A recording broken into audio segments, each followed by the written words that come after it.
Morning students. Lesson number 9 पढ़ रहे थे हम लोग।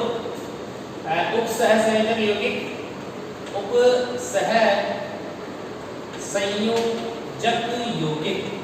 लेसन नंबर 9 के बारे में बात हो रही थी। लेसन नंबर 9 के बारे में जो बात हो रही थी वो रही थी उप सह संयोजक यौगिकों के बारे में हम लोग डिस्कस कर रहे थे कि लेसन नंबर 9 है। उस लेसन नंबर 9 में उप सह संयोजक यौगिकों के बारे में बात की जा रही, क्या होते हैं उप सह संयोजक यौगिक। ठीक है, तो ये मैंने आपको बता दिया था इस चैप्टर में कि योगात्मक यौगिकों के बारे में मैंने आपको बता दिया। योगात्मक यौगिक क्या होते हैं, फिर मैंने ये बताया योगात्मक यौगिक दो प्रकार के होते हैं।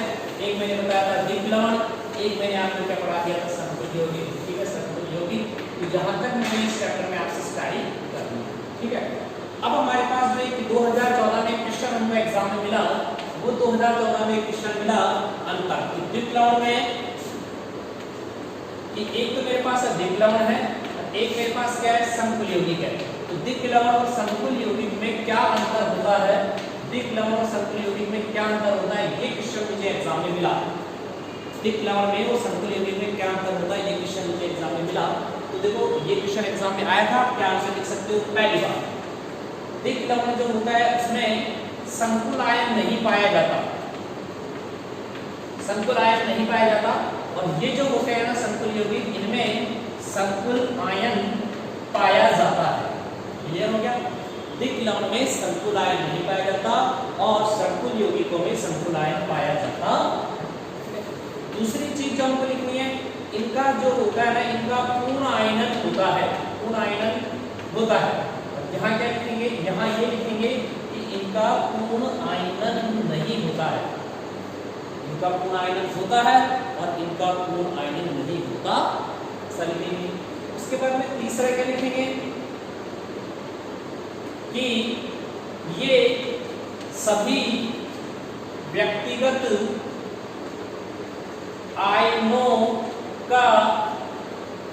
परीक्षण देते हैं, ये सभी व्यक्तिगत आयनों का परीक्षण देते हैं।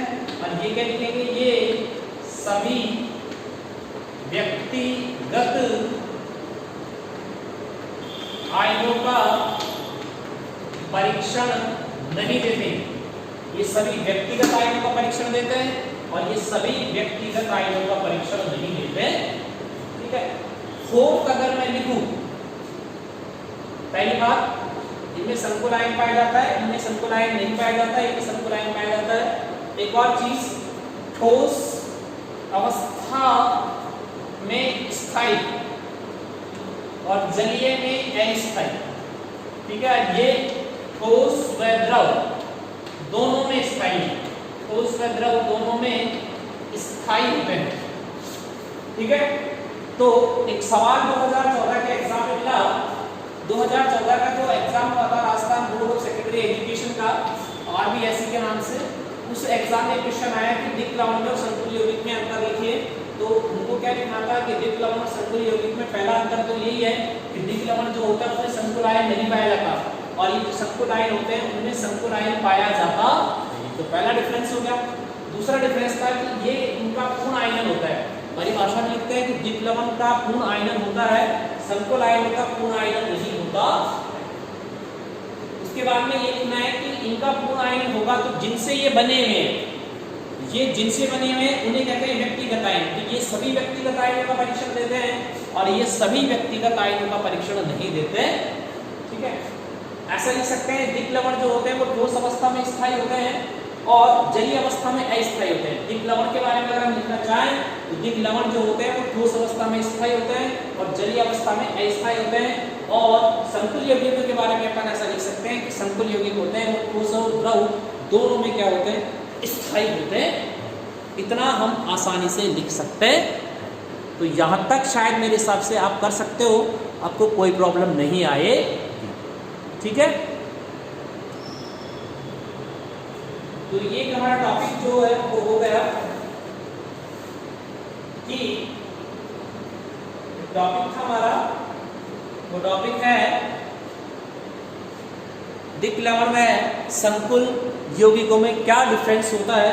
ये हमारा एक टॉपिक था जो टॉपिक 3 से। ठीक है, अब अगले टॉपिक्स की अगर हम बात करते हैं तो अगले टॉपिक को क्या लिखेंगे वो देखिएगा।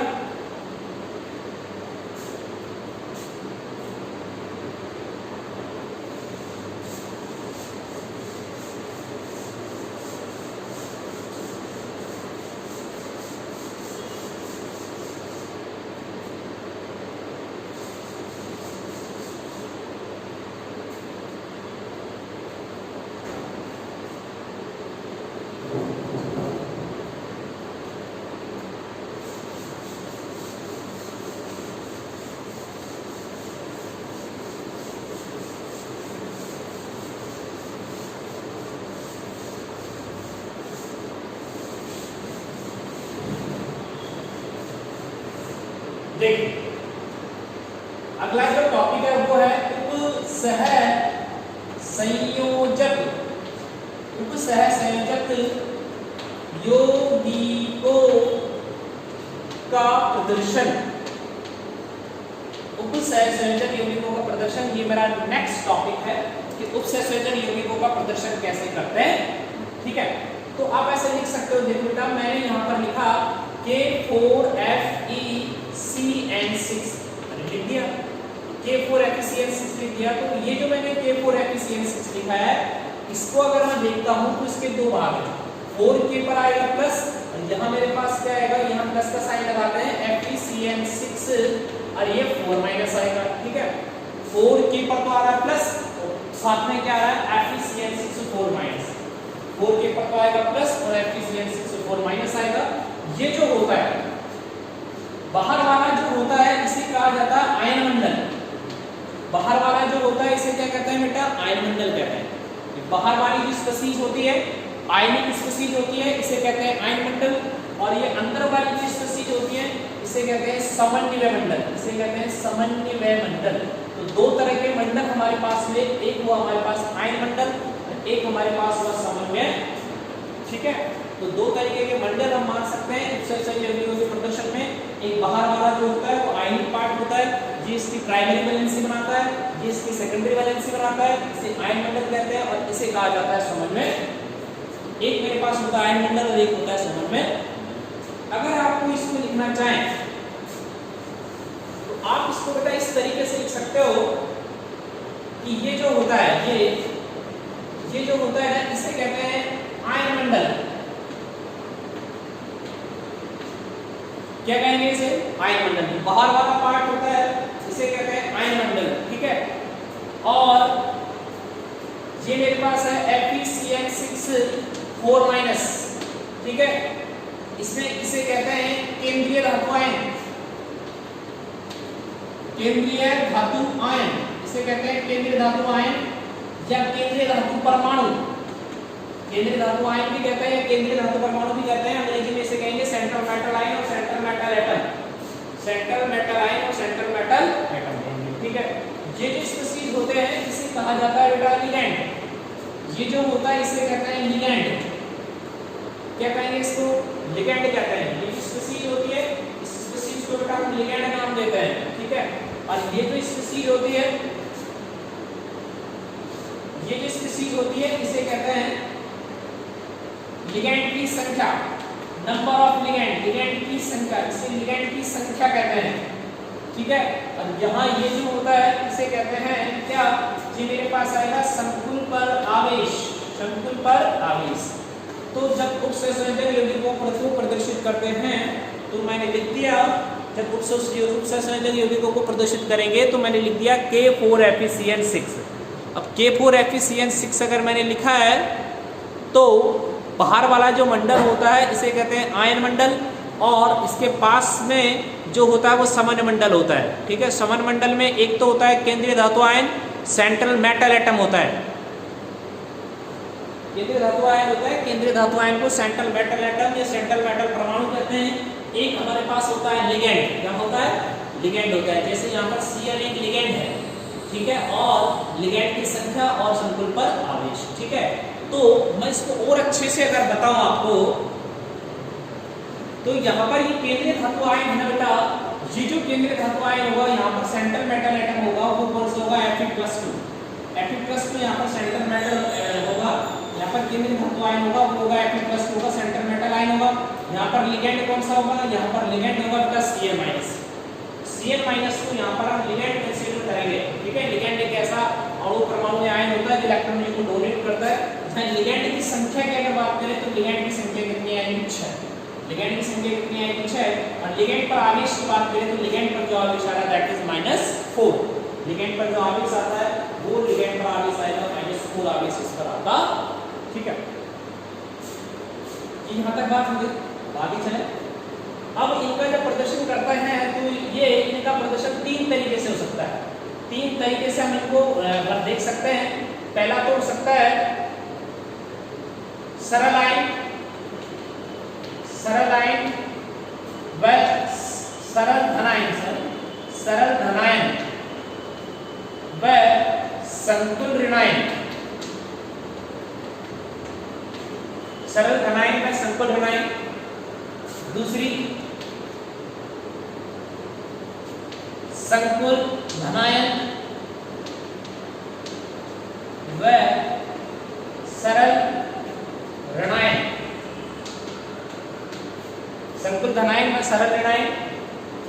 तीसरा जो है मेरे पास वो ये हो सकता है संकुली धनायनों व संकुली ऋणायनों। संकुली धनायनों और संकुली क्या हो ऋणायन।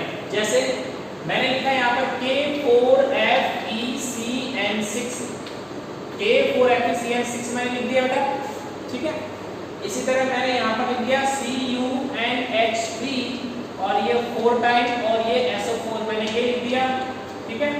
यहाँ पर मैंने क्या लिख दिया, यहाँ पर मैंने लिख दिया CONH3 6 टाइम और यहाँ मेरे पास क्या आ जाएगा, यहाँ मेरे पास आ जाएगा CrCN6 ये हो जाएगा, ठीक है। तो यहाँ पर अगर आप इसको देखोगे, यहाँ अगर आप इसको देखोगे तो ये मेरे पास क्या आएगा, ये मेरे पास आएगा 4K प्लस मतलब एक धनायन है, 4K प्लस मतलब एक धनायन है और प्लस मेरे पास क्या हो जाएगा FeCN6 4 माइनस ये मेरे पास क्या है एक ऋणायन है। इसमें आप देख लो दिख रहा है आपको कि एक तो इसके अंदर सरल धनायन हो गया और ये ऋणायन है लेकिन ये संकुल है और ऋणायन है, ओके। इसी तरह इसको अगर आप देखते हो तो इसको अगर आप देखोगे तो आप इसे क्या लिखोगे, ये Cu ये NH3 बेटा 4 टाइम आएगा, ठीक है। तो यहाँ तो आप क्या लिखोगे +2 और यहाँ मेरे पास आएगा SO4 -2। संकुल धनायन सरल ऋणायन, संकुल धनायन सरल।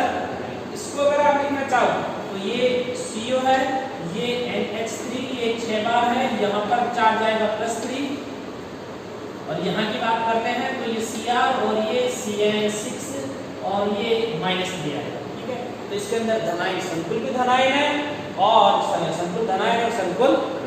ये एक तरीके से अगर आप देखते हो तो जो मेरे पास एक सिस्टम से चीजें निकल कर आई कि एक सरल धनायन भी हो सकता है और एक सरल ऋणायन भी हमारे पास हो सकता। आप इनको देख सकते हो अच्छे से।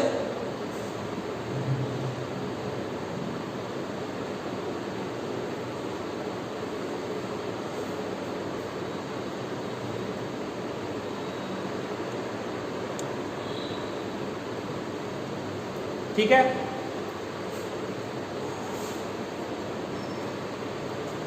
हमारे पास जो टॉपिक चल रहा है बेटा वो टॉपिक था उपसर्ग संयोजक यौगिकों का प्रदर्शन। उपसर्ग संयोजक यौगिकों के प्रदर्शन को हम ऐसे लिख सकते हैं K4FeCN6 यहाँ पर K4 को आयन मंडल कहा जाता है और यहाँ पर ये FeCN6 होता है ना, इसे समन्वय मंडल कहते हैं, इसको आयन मंडल कहते हैं और इसे क्या कहते हैं समन्वय मंडल। एक मेरे पास आयन मंडल हो जाएगा, एक मेरे पास क्या हो जाएगा समन्वय। अब यहाँ पर Fe जो होता है इस Fe को कहते हैं सेंट्रल मेटल आयन, केंद्रीय धातु परमाणु या फिर केंद्रीय धातु आयन। यहाँ पर Cl है, Cl को कहा जाता है बेटा लिगैंड। Cl को क्या कहते हैं लिगैंड्स कहेंगे। जो Cl होगा इस Cl को हम लिगैंड्स के नाम से जानते हैं। इसी तरह यहाँ पर लिगैंड की जो संख्या आ रही है वो कितनी आ रही है 6। यहाँ पर Cl की संख्या 6 है तो ये लिगैंड है Cl, तो लिगैंड की संख्या कितनी कंसीडर की जाएगी यहाँ पर 6, तो लिगैंड की संख्या कितनी हो जाएगी 6। अब यहाँ पर संकुल आयन पर क्या आवेश आ गया, संकुल आयन पर आवेश मेरे पास क्या आ गया, संकुल आयन पर जो आवेश आया दैट इज -2। संकुल आयन पर आवेश कितना आ गया -। अब इनको 3 तरीके से हम दर्शा सकते हैं, 3 तरीके से अगर हम इनको दर्शा सकते हैं, ठीक है। देखो एक बार फिर से आपको और बता देता हूँ, इसमें एक और एग्जांपल लेकर के।